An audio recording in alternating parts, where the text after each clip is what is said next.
Good evening. Welcome to Your Mental Health Matters, brought to you by Our Neutral Voices. My name is Crystal Kelly, and I am your host for this evening. We are back for the month of May. This is Mental Health Awareness Month, and we are starting off with talking about gun violence in our community. And we have two Fort Wayne police officers in the building this evening. If you guys can just introduce yourselves and just say how long you guys been on the force, we would love to hear that. Sure. My name is Mark Deshaies. I'm a detective with our Gang and Violent Crime Unit, the City of Fort Wayne. And I've been a police officer with the City of Fort Wayne for 18 years, and I have 2 prior years of service with the City of New Haven. Thank you. And my name is Detective Matt Foote. I've been on Fort Wayne Police Department for approximately 13 years and 9 years on the Gang and Violent Crimes Unit. All right. Thank you guys for being here this evening talking about this important topic.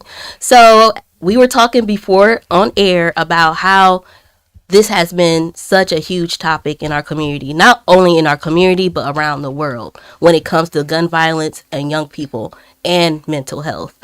Ms. Tammy, what question you want to start off with? Let's just jump right into it. There's a lot of them. Yes. I think the main one is, yes, we are having a lot of gun violence just around the nation, right? Not just here in the community. And I know they go back and forth on, it's not a gun problem, it's a mental health problem, but then it's a mental health problem or it's a gun problem. Right. So that's where I kind of want to start, because once you have an incidence of gun violence, right, you'd certainly have a mental health problem, not with just the individuals involved, but with the community, not just the surrounding community, right, not just the families, because it impacts everybody involved. That's right. Around the nation. And yes, we do need to talk about gun control, and we can dive into wherever you guys want. There is a debate on, do we need to still do background checks? Me personally, yes, we do. Do we need to get the weapons of mass destruction off the streets? Yes, we do. And then there's a question of personal arms or handguns. Right. So some people do believe we should still have that First Amendment right. Well, the amendment right to carry. And I do agree with that in some instances. Right. However, we still need to control the background checks, and then those individuals who are committing these crimes without the proper registrations and past criminals and what have you, they do need to be held accountable for that. Right. Me personally, with weapons of mass destruction, like your AR-16s and what have you, they have no need on public streets, period. Because those were used for or made to be used in war. Right. So what is the point of that? So you guys can kind of fit in, because I can go. Well, one of the nice things about the old way that we used to have people, when they wanted to possess a handgun, they had to go through the permitting process. Right. And this was a way that we could do automatic background checks. Right. And for instance, in 2021, we had approximately 670 people denied permits for various reasons. And those 94 of those folks were for mental health reasons. And this was an automatic background check that not only your local department did for you, but then also it went to Indiana State Police, and they verified and they did a background check for you. Now, with the new unlawful carry, nobody does those background checks for you. And so you have a lot of people, 669 people that were denied in 2021 may have thought that they were okay to possess a handgun. Right. And now, with the background checks, they knew automatically. Now, they had to do that background check themselves, and they have to know. And a lot of people are making mistakes. Yeah. Wow. I'd like to address the question you said, is it a mental health or is it a gun issue? Yes. I think that's a very powerful statement, and I think we're looking at this tide of what violence has changed over the years. And it's not I believe that they are very intricately connected, mental health and violence. And what we've done is we have glorified violence in our social media, and we've glorified violence in our entertainment, and we've glorified violence, and then we've created this portal to the world that allows you to see that nonstop and choose and view it ad nauseum. And so we've created a new culture, and I don't know that I would define it as mental health per se, but we've created a new culture, a new cultural definition where this is acceptable. or where they see it as a norm. Yeah. And then what happens is because that's a norm, because it's acceptable, Right. we see younger and younger people creating situations that are much more violent, that would have been looked upon much differently Yeah. 15, 10 years, 20, 30 years ago. Right. So we're changing the mental view of violence, and then Yes. we are creating a culture through law that says that you can now, anyone can carry a gun, or we're creating a culture of law that says we're very fervent proponents for the constitutional rights that are afforded to us, Right, and right. that's all of them. But a check and balance to protect our communities is not an unfair thing to put into law. I think when we look at gun violence, so often we automatically go to the weapon, the firearm, when we're not really looking all the time at the root cause That's of what it. the violence What's the is. issue? Is this violent video games? Is this violence in the community? Violence at school? And like Mark said, with social media, it's so much more prevalent these days with kids at the internet and social media. It's just sometimes we look at the weapon as the only problem, and that's not the case. It's we need to delve down into what the root cause actually Some is. of the root causes, I think we should bring it to the table then, because one, you have just chemical imbalances of people that Right. may have inherent mental health issues, but then you have the social issues of poverty, Right. miseducation or lack of education, illiteracy. Those are some things that kind of tie into the social part of it. And when people are living in those conditions for most of their lives, sometimes they feel there's no other way out. Right. And a lot of times those people have nothing to lose, and there they go. And then you have the issues with the young people going back to their old schools because of some bullying. So we have to address those things as well, and redirect some of the young people as early as possible. As early. Yeah. I was just thinking about just the exposure. We were just talking about that off air. 15, 20 years ago, this didn't exist. You know what I'm saying? Like, we were exposed like the kids are today. Absolutely. And this isn't just coming from out of nowhere. So you have to take all that into consideration when it comes to where is this coming from? Well, and I remember when when the first PG-13 movie came out. So, I mean, I know that I look like a young chicken, but that was a big deal. Right, And right. so now violence, we've tailored our movies to be hyper violent, and we have body counts in the movies, and so we just have created a new culture of acceptance that Right. violence is part of everything, and then you bring on poverty, you bring on mental health, mental illness, dissatisfaction, and they see this violent culture that's glorified, Right. and they feel like maybe people will respect me, maybe people will, because everyone loves that person on social media or that person on TV. I'll be accepted. and it's Yeah. misguided by a lot. Yeah. Yeah. So what about the money piece? Because it does say a lot to America or about America, because they won't do a lot of control on the guns, the making of guns, the selling of guns, and just being out on the streets. And I believe that the money plays a big part of that, because yes, it does make a lot of money. However, we need to do something different, because every week, this week, I think it was 3 mass shootings. And every week Yeah. we're going through this. And then when our kids keep seeing this, they become numb to that. Right, right. So then if they're going through issues, they won't hesitate to look in that direction Yeah. to solve their problem. So I think that needs to be talked about on a greater level nationally, because how can you, I don't know, how can you dictate to how people are going to live in one instance, but then when it comes to this gun violence, pretty much you just want to say your thoughts and prayers are with you. Right. Our thoughts and prayers are with you, but you're not doing anything about it. Yeah. So that speaks volumes to me, because I see it as a money thing, and no one seems to care. So I mean, it's definitely a money thing. I mean, when the state law was getting ready to change on the gun violence, on the handgun permit, they asked both myself and Detective Foote, we went down to the State House. and we talked in front of the House of Representatives, and we talked in front of the State House, the senators, and we gave our viewpoints as representatives, and we were against opening up the handgun permitting law, and we said we have a system that works now. Come on. And they're like, well, what happens if we do this? I said, you're trying to build a new system. Come on. And what happens is they're scared of gun lobbyists, and this is just my personal opinion, but you know, like, we had very good support in those meetings, and then the unilateral votes would come out that were completely opposite of what they were telling us in those meetings, and they flop. So there's a huge monetary backing to that, Right. And I mean, you're going to talk about some social issues, So money and politics. It sounds like America is sacrificing their kids for the sake of $1.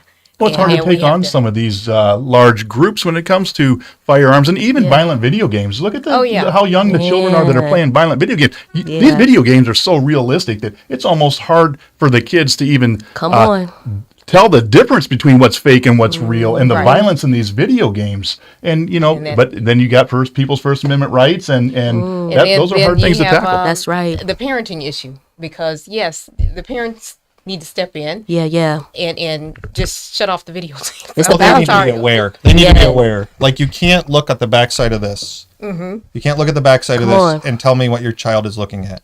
You've got to be sitting next to them. I have kids, and it's so important to be connected. And, you know, as we talked about social media, you're never going to get rid of social media. That's right. Social media is the new communication. Yeah. I told Crystal, you know, I would be a fool to try to call my daughters on my phone, because they would look at their phone ringing and they would be like, what do I do? Right. What's this? But if I text them, if I Snapchat them, it's immediate. Right. So, I mean, we have to get up to speed with that. But there's no policing of social media. So drugs are available on social media. Guns are available on social media. Come on. And let's be Sexual honest. predators. Yes. Kids are incredibly smart. Oh, yeah. And we don't give our kids credit. They understand this. They do. And we do not. They do. As well. They understand it much better than we, so they can navigate it, they can hide it, but the whole world is open to them, and there's a window right here in the palm of their hand all the time. So as parents, we have to be closer to our kids, and tighter to watching, and tighter to guiding what they're doing. But that's a tough role, because we were all kids too. Very true. That's true. And very true. But I think, especially with the younger kids, they don't know the difference between what's real and what's not. Sure. You know, and therefore, like the 6-year-old that went and shot his teacher, I don't think he knew the concept of the death could be permanent, or death is permanent. Sure. You know, and that's who we need to reach, you know, to change their minds or educate them more on that. And then also talking about, I think they've been talking about the metal detectors in the schools here in Fort Wayne. Sure. So if you have billions of dollars to support a war that's not here in this country, you have enough money to have metal detectors in every school in this country. Right. Absolutely. And resource officers, because that would be the next question or next complaint, that we don't have enough officers to man those metal detectors. Well, again, back to the $1 billion that's going over to other countries. You have enough to do that. Yeah. And that school resource program is such an impacting program. It's tough. We look at it on a policing side as, you know, we lose manpower that we don't always get back. Right. But when you look at the kids in the environments that have had school resource officers, they all know them by first name. Yeah, that's true. And I mean, I see some of these officers that were resource officers 20 years ago, and they walk into some school setting, and kids that are in their 20s now come running up and give them a hug. Right. And that's the type of empowering act that we see that is what needs. And we actually Fort Wayne moved all of the resource officers out of the high schools into the middle schools to reach kids at an earlier age. Yeah. Now you need to backfill that slot that you lost in the high school with positive role models there in the high schools as well, so that you have them both covered. But, you know, that's a tough one. You lose people. And Tammy, when you're bringing up schools, you know, schools are supposed to be a safe haven for kids. Yes. This is not supposed to be a place where we should fear to go. And I was reading some statistics. Around 160,000 kids every day miss school because of being bullying or intimidated. And that number is staggering. And another number I read was they guesstimate that probably around 270,000 firearms make their way in schools every day. Wow. And that's scary. And when we talk about metal detectors, hey, you know what? We need to do whatever we can to protect our kids. By any means That's necessary. By any means. Yeah. That's correct. If you want to bring in metal detectors, bring it on. Come on. Well, they just had it today on the news. Yeah, they've been talking about down here just in Yeah, Fort today Wayne. they were talking about $17,000 a set. Okay. And that they're looking for grants for it. It was on the news today. But I mean, it's that level of security was back in the early 90s, in the late 80s. They were doing metal detectors in schools, and then somehow we got away from it. Right. And we've allowed violence to creep back in, and our kids know. Our kids know what's going on. Oh, yeah. And when they have these mass, like a school is no longer going to go tomorrow because all the kids are getting social media because Right. someone has made a comment about shooting a school. The kids know.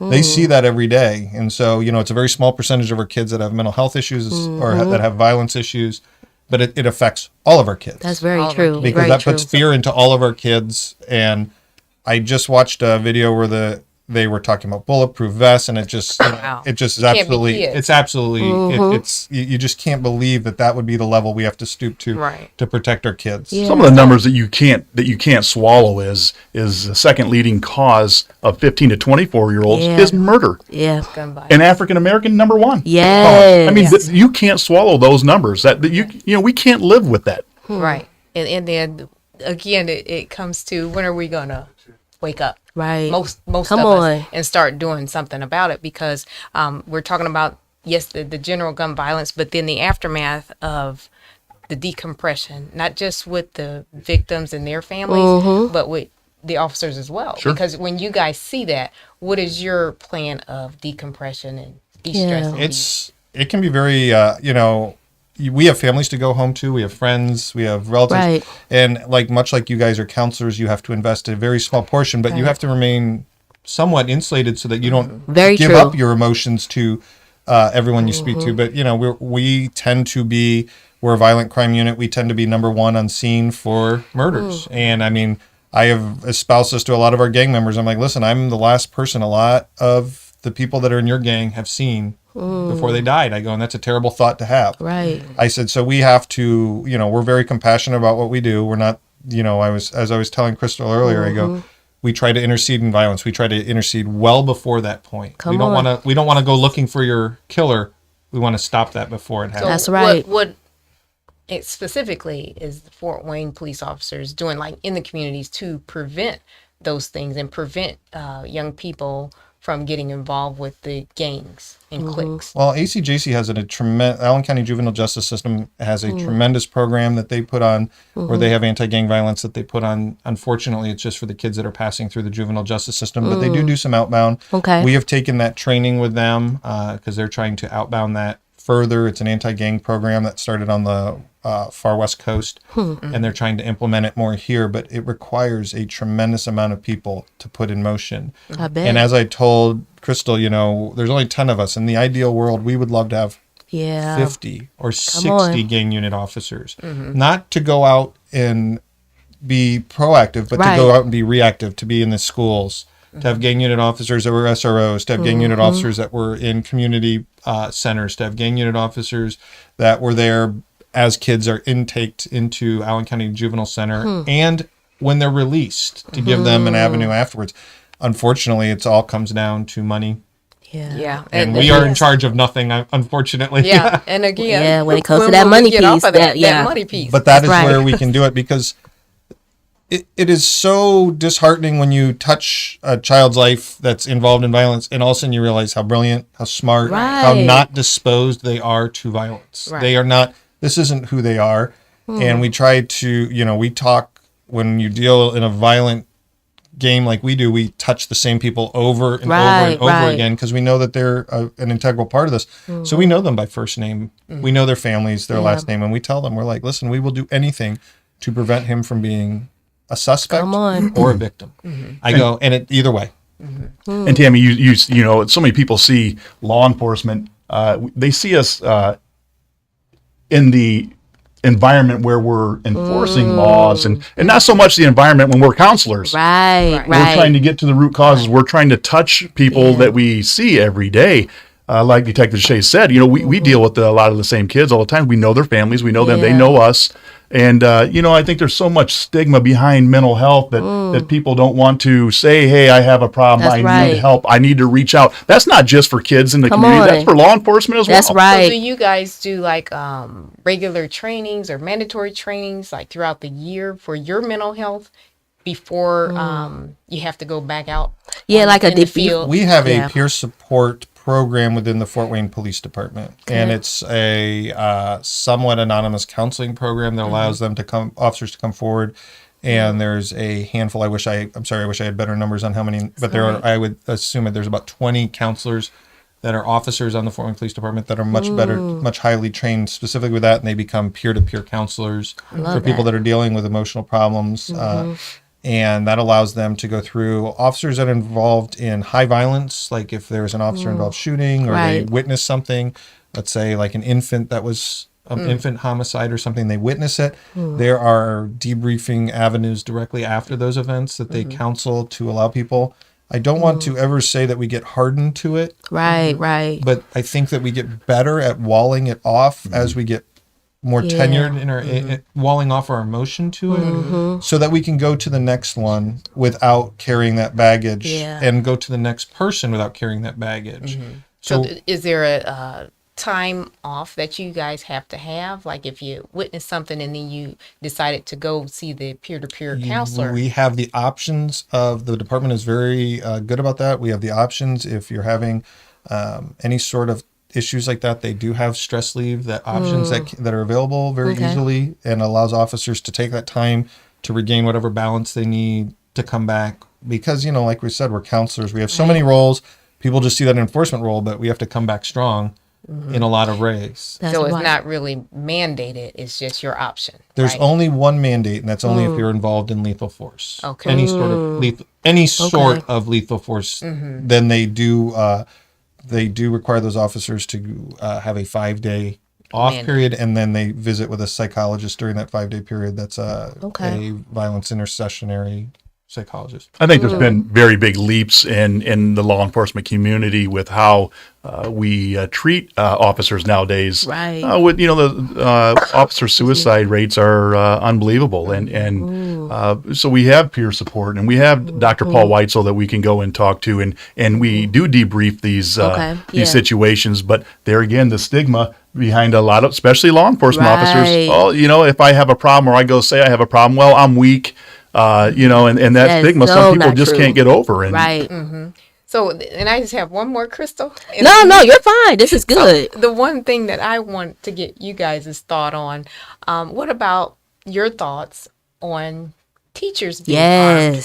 That's a big thing, and I don't agree with it. I don't necessarily agree with it from an avenue of, there's the old adage of wolves and sheep and, talking the animal kingdom. But, we pay our teachers to be educators. To be educators and to be counselors and to be emotionally connected to their kids. There's nothing better than a teacher that's emotionally connected to a child.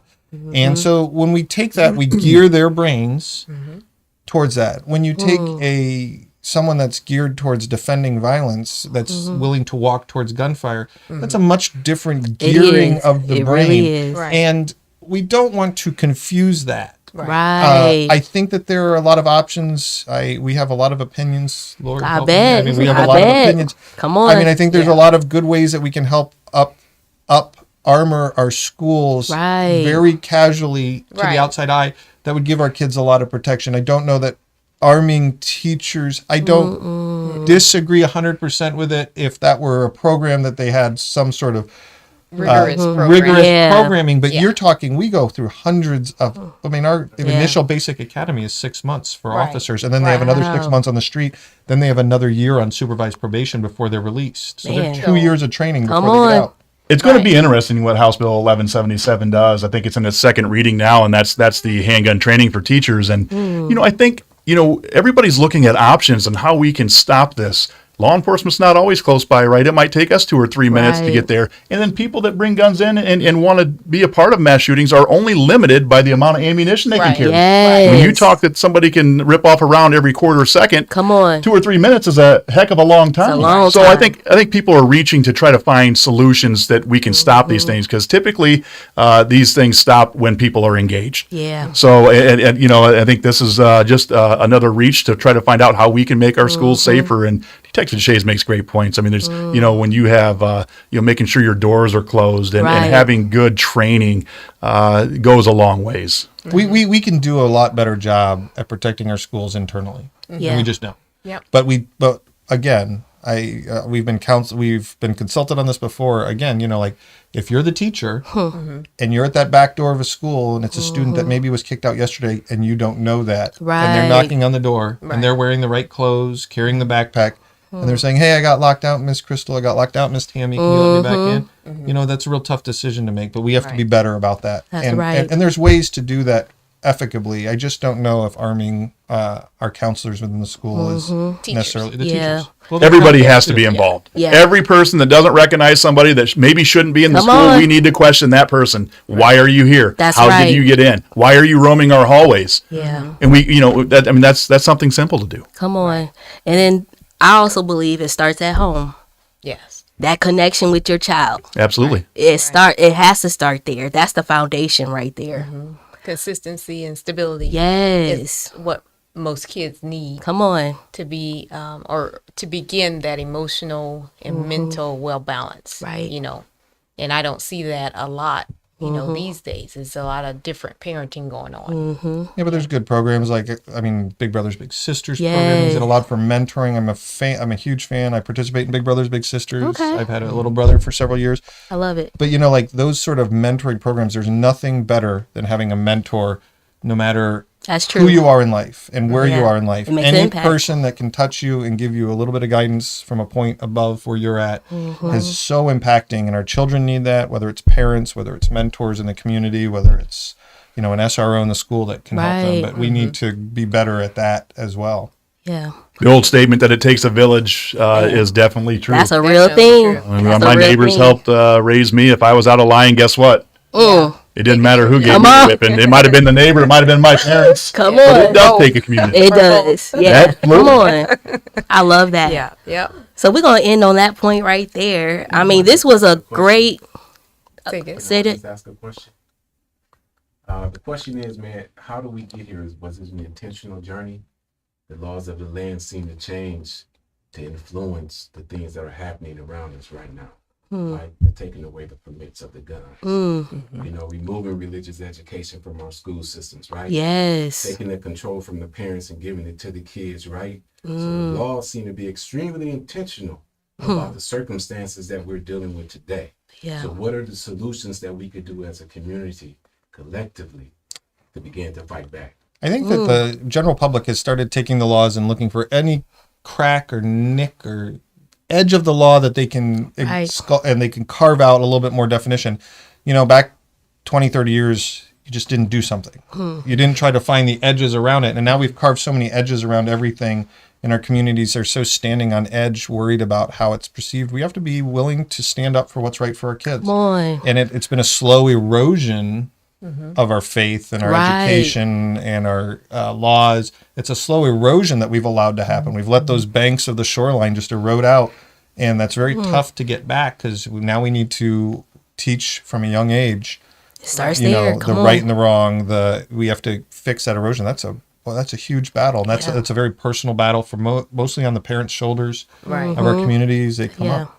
Everybody needs to voice their opinion to the legislatures. I think everybody says, Right. well, somebody else is going to do that. No, And it's all of us. people don't get involved Come when on. we need everybody's We voice. need Yeah. everybody to shut some of that stuff down. Absolutely. Come on. And then they'll start listening. And vote with your voice. Please, yes, that vote matters. It really does. Because we see people in those Senate houses espousing their opinion, and those guys are still voting a different direction, and that's unfortunate. And the way you change that opinion is you put someone in there that's listening to the Yes, community's role. Point blank. The constituents should have a voice, and it should be heard. Come on. Right. Can we answer that question? Yeah. Okay. All right. This was an awesome discussion, and I know this is going to be another part 2. We like to thank you guys for being here tonight. I mean, you guys brought so much information that we needed to hear as a community. So again, thank you the community for watching, tuning in to Your Mental Health Matters. As we always say, protect your mind. All right. Thank you very much for Thank having you. us. Thank you.